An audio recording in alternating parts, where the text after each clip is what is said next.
प्रिय भक्तों, आज आपको पावन जगन्नाथ धाम के विषय में बताने जा रहे हैं। जगन्नाथ धाम अर्थात जगन्नाथ मंदिर भारत के उड़ीसा राज्य के तटीय नगर पुरी में स्थित है।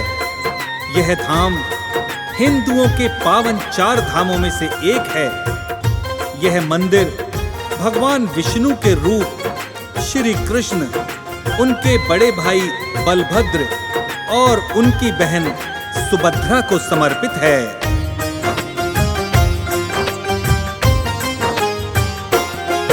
हम जग के स्वामी जगन्नाथ की महिमा गाते हैं, पावन महिमा गाते हैं। हम जगन्नाथ भगवान की आओ कथा सुनाते हैं, हम कथा सुनाते हैं। हम जग के स्वामी जगन्नाथ की महिमा गाते हैं, पावन महिमा गाते हैं। हम जगन्नाथ भगवान की आओ कथा सुनाते हैं, हम कथा सुनाते हैं।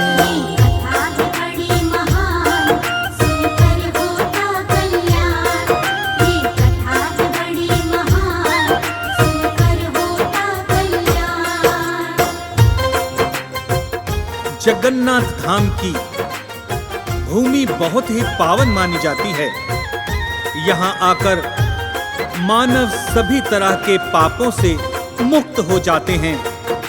जगन्नाथ भगवान के मंदिर का निर्माण किसने करवाया, इसके विषय में एक कथा है और आइए आपको वो कथा बताते हैं। मालवा देश का एक राजा था, इंद्रद्युम्न जिसका नाम। माता का नाम सुमति था और भारत पिता का नाम। एक दिन विष्णु भगवान राजा के सपने में आए। सपने में आकर के वो राजा को ये बतलाए, हे राजन तुम मेरे नाम का मंदिर एक बनवाओ। मेरी मूर्ति नीलांचल पर्वत की गुफा से लाओ। मेरी उस प्रतिमा का राजन नील माधव है नाम। ऐसा करने से राजन तेरा होगा कल्याण। इतना कहकर विष्णु जी अंतर ध्यान हो जाते हैं, अंतर ध्यान हो जाते हैं। हम जगन्नाथ भगवान की आओ कथा सुनाते हैं, हम कथा सुनाते हैं।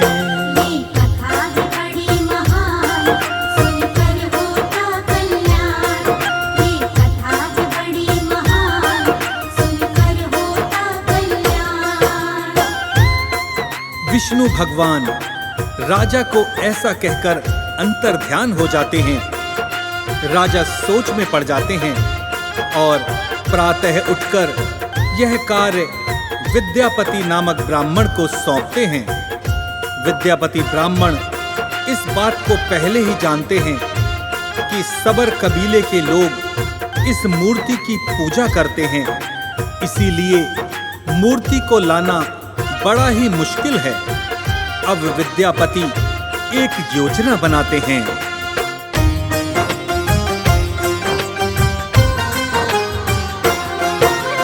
विद्यापति ब्राह्मण था भक्तों बड़ा ही बुद्धिमान। इसकी खातिर एक योजना बनाता है ये महान। उसने कबीले की मुखिया की बेटी से विवाह रचाया। अपनी पत्नी के माध्यम से मूर्ति को ले आया। चारों तरफ ये खबर फैली थी मूर्ति चोरी हो गई। ऐसा सुनकर कबीले के मुखिया की आंखें भर गईं। अपने भक्त को रोते हुए विष्णु जी देख न पाए। अपने प्यारे भक्त की खातिर गुफा में वापस आए। भक्त के आंसू नारायण कभी देख न पाते हैं, हाँ देख न पाते हैं। हम जगन्नाथ भगवान की आओ कथा कथा सुनाते हैं, हम कथा सुनाते हैं। ये कथा है बड़ी महान, सुनकर होता कल्याण। ये कथा है बड़ी महान, सुनकर होता कल्याण। कबीले की मुखिया को दुखी देख भगवान विष्णु वापस गुफा में लौट आए और राजा को अपने सपने में दर्शन देकर कहा कि तुम मंदिर का निर्माण पूरा करो, मैं जल्दी ही मंदिर में स्थापित हो जाऊंगा।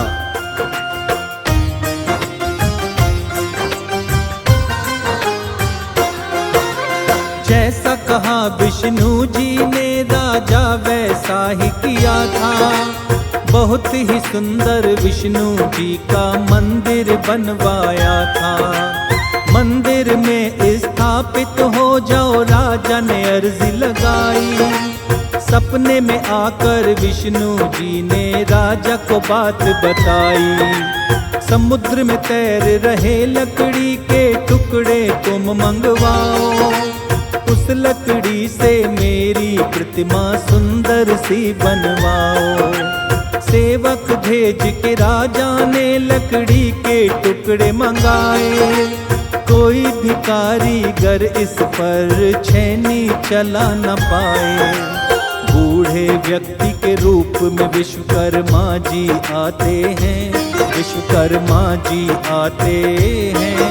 हम जगन्नाथ भगवान की आओ कथा सुनाते हैं, हम कथा सुनाते हैं। ये कथा है बड़ी महान, सुनकर होता कल्याण।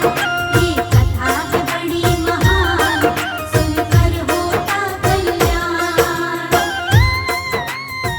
प्रिय भक्तों, राजा ने अपने सेवकों द्वारा लकड़ी के टुकड़े तो मंगवा लिए थे, लेकिन कोई भी कारीगर इस लकड़ी पर छेनी तक भी नहीं चला पाया। तो भगवान की मूर्ति क्या बनाता। तभी भगवान विश्वकर्मा जी एक बूढ़े आदमी के रूप में आते हैं और राजा को बताते हैं। विश्वकर्मा के रूप को कोई भी पहचान न पाया। विश्वकर्मा जी ने आकर के राजा को है बताया। नील माधव की बड़ी ही सुंदर मूर्ति को मैं बनाऊं, लेकिन एक शर्त है हमारी, तुमको ये बतलाऊं। मूर्ति का एक बंद कमरे में करूंगा मैं निर्माण। जब तक मूर्ति बन नहीं जाए करना मत परेशान। मूर्ति बन जाएगी तो मैं खुद ही बतला दूंगा। इसी शर्त पे मूर्ति का मैं कार्य शुरू करूंगा।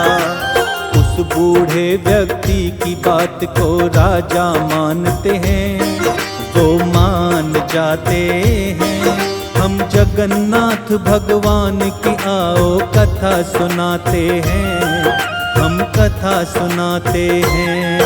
ये कथा है बड़ी महान, सुनकर होता कल्याण। ये कथा है बड़ी महान, सुनकर होता कल्याण। प्रिय भक्तों, बूढ़े व्यक्ति के रूप में विश्वकर्मा जी राजा को बताते हैं कि एक बंद कमरे में वो मूर्ति का निर्माण करेंगे और कोई उस कमरे में नहीं आएगा। राजा बूढ़े व्यक्ति की बात मान जाते हैं। बंद कमरे में अब विश्वकर्मा जी मूर्ति बनाने का कार्य प्रारंभ करते हैं। आगे क्या होता है, आइए जानते हैं।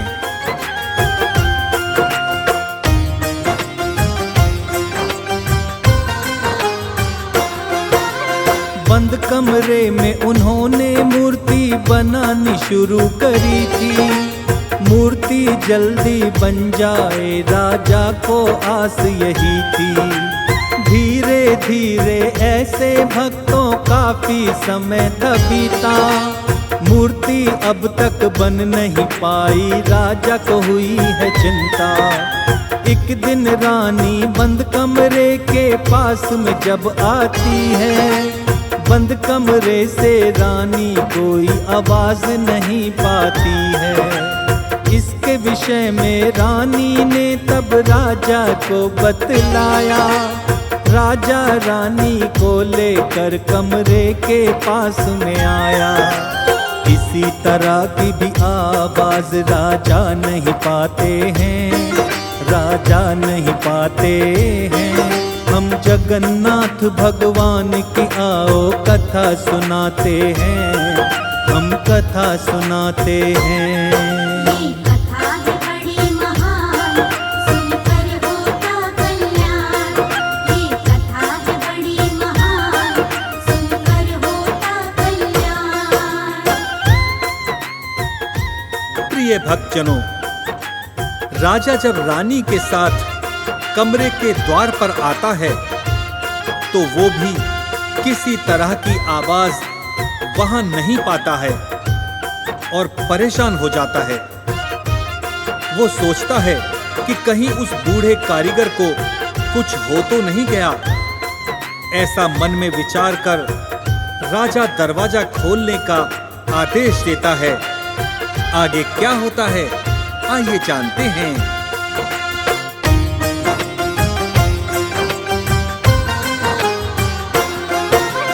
चिंता में हुआ राजा, उसको कुछ भी समझ न आया।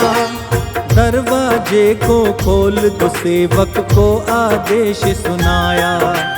जैसे ही दरवाजा खोला बूढ़ा व्यक्ति था गायब। बूढ़े व्यक्ति को ना पाकर राजा को हुआ है अचरज। वहाँ पे 3 अधूरी मूर्ति राजा ने रखी पाई। उस बूढ़े व्यक्ति के द्वारा जो थी गई बनाई। नीलमाधव बलभद्र और उनकी बहन सुभद्रा प्यारी, ये तीनों ही अधूरी मूर्ति इनकी थी बड़ी न्यारी। देख अधूरी मूर्ति राजा हैरत में हो जाते हैं, हैरत में हो जाते हैं। हम जगन्नाथ भगवान की आओ कथा सुनाते हैं, हम कथा सुनाते हैं। ये कथा है बड़ी महान, सुनकर होता कल्याण।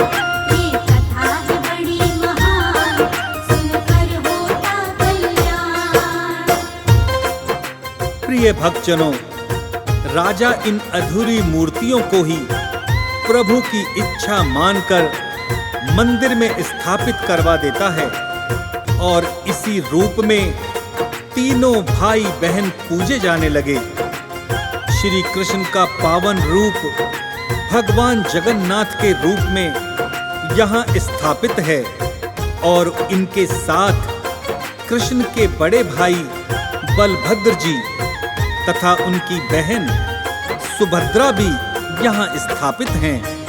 आगे क्या होता है, आइए जानते हैं। मोक्षदायिनी बुरी धरा है, सबके ही पाप मिटाती। यहाँ पे जो साधक आता उसे पीड़ा नहीं सताती। सच्चे मन से जो भी यहाँ पर दर्शन करने आते, उस प्राणी के जीवन के सब दुख संकट मिट जाते। लकड़ी की ये मूर्ति सबकी पूरी करती है आस। यहाँ पे आकर कोई साधक होता नहीं निराश। जगन्नाथ भगवान है भक्तों सारे ही जग के नाथ। अपने भक्तों पर करते सदा कृपा की बरसात। इनके साधक जीवन में सदा आनंद पाते हैं, सदा आनंद पाते हैं। हम जगन्नाथ भगवान की आओ कथा सुनाते हैं, हम कथा सुनाते हैं। ये कथा है बड़ी महान, सुनकर होता कल्याण। ये कथा है बड़ी महान, सुनकर होता कल्याण। जगन्नाथ भगवान जी की रथ यात्रा के विषय में आपको बताते हैं।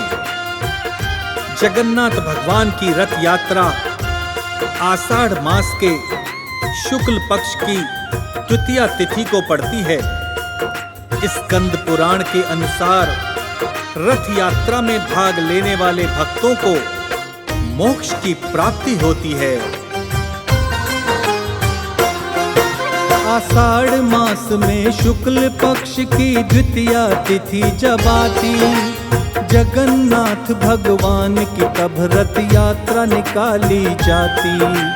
हमको कुछ पौराणिक तथ्य ये बतलाते हैं, अपनी मौसी के घर इस दिन तीनों जाते हैं।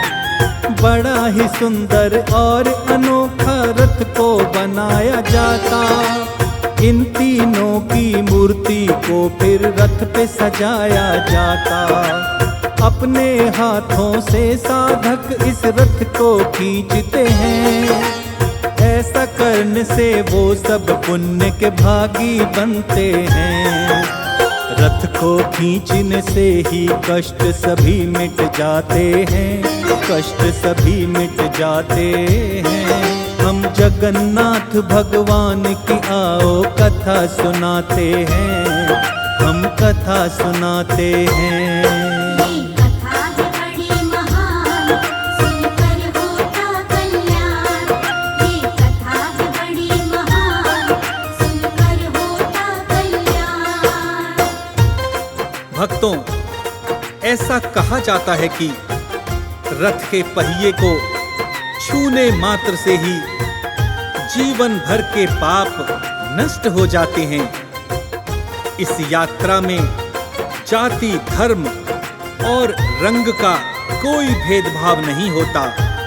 जगन्नाथ भगवान बलभद्र और सुभद्रा के साथ अपने मुख्य द्वार से गुंडीचा मंदिर यानी अपनी मौसी के घर जाते हैं और वहां 9 दिन तक विश्राम करते हैं। इस दिन भक्तों को भगवान खुद देते हैं दर्शन, इनके दर्शन से भक्तों की मिट जाती सब उलझन।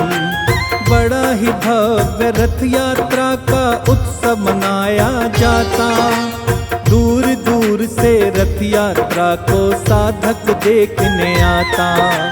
जो भी साधक रथ यात्रा का दर्शन पाता है, उसके जीवन का हर दुख संकट मिट जाता है।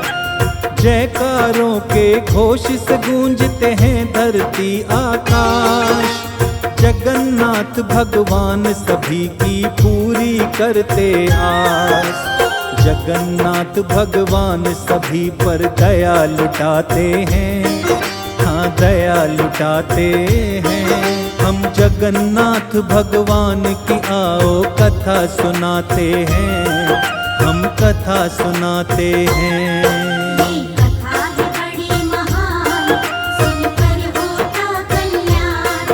ये कथा है बड़ी महान, सुनकर होता कल्याण।